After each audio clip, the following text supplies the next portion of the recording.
be more vacancies, and he'll fill the vacancies. But we haven't really seen from President Trump what are his plans for a second term, because that Republican agenda, unfortunately, has become extraordinarily short, right? Because spending cuts are very unpopular. Yeah. The president has basically pledged that there will be none. He's pledged that for a long time, is that he's not going to cut Social Security or Medicare or Medicaid. The budget that he proposed some future cuts to future increases. What is the agenda really like? What's on the agenda? It's a phenomenal question. It really is, because second terms can be really tricky.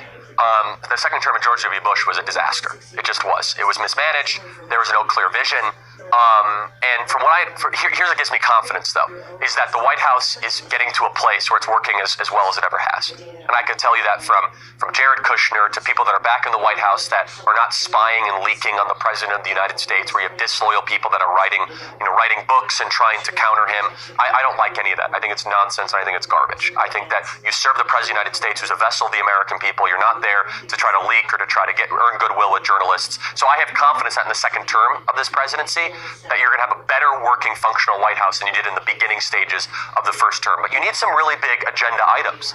And if I were to my wish list, I would agree with you. Size and scope of government and government spending.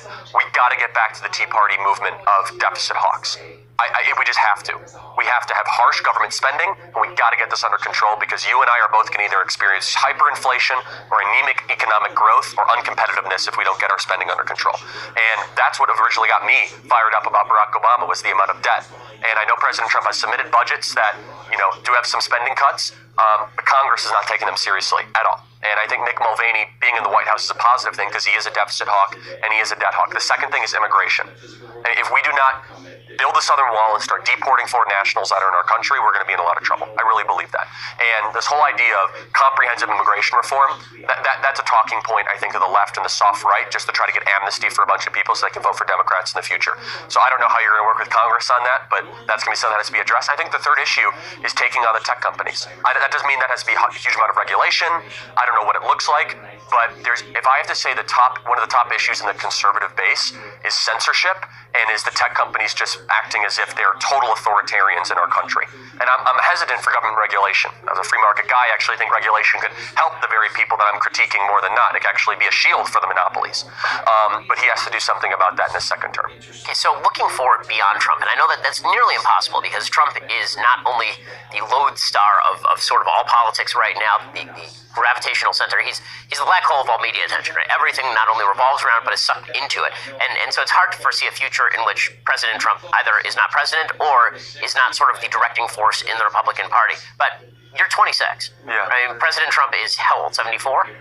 So he's getting up there. I mean, the man should live long and prosper. You will be alive longer than President Trump, barring you being hit by a car or an early case of terminal cancer. So with that being the case, beyond 2024, what does the Republican Party look like? Because there are these really, I think, large internecine wars that are being glossed over and papered over by the fact that there is a Republican president in the White House. Yeah, and it's going to surface sooner rather than later. And that's part of why I wrote the book, is what is the doctrine, what does the future look like?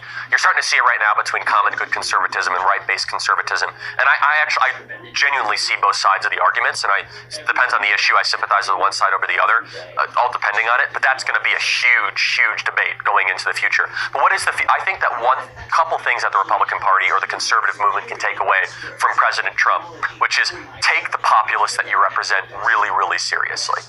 Don't ignore issues that might be politically incorrect, that are harming people's lives, like immigration or trade, ever again. And those are things I talk about in this book that he ran on, that the Republican Party was like, oh yeah, we're just going to kind of get along on these issues. Now, President Trump ran on less immigrants, stricter border control, and renegotiated trade deals.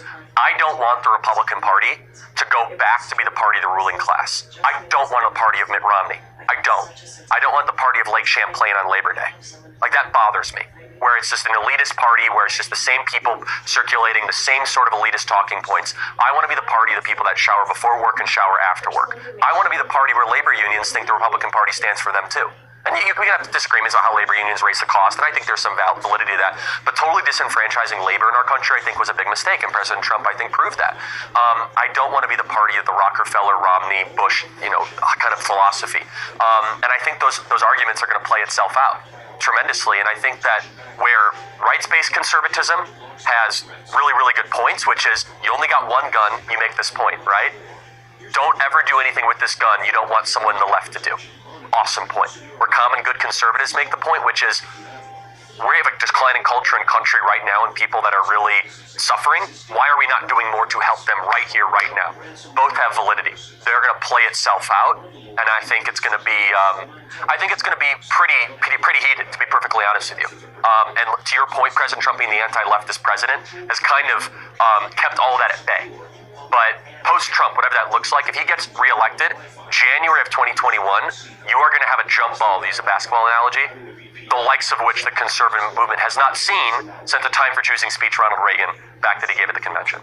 So, I do want to ask you one final question, Sure. Charlie, and that is what your plans are. Like, what do you plan to do over the next 15 or 20 years? Since, again, you're 26 years old. But if you want to hear Charlie's final question, then you have to go over to dailywire.com. When you do, and when you go subscribe, then you will get the rest of our conversation over there. Now, be sure to go pick up your copy of the MAGA Doctrine because it has gold lettering on it and a picture of the president hugging the flag. So it is an exercise not only in brilliance, but subtlety. I mean, clearly. Charlie, thank you so much for your time. I appreciate it.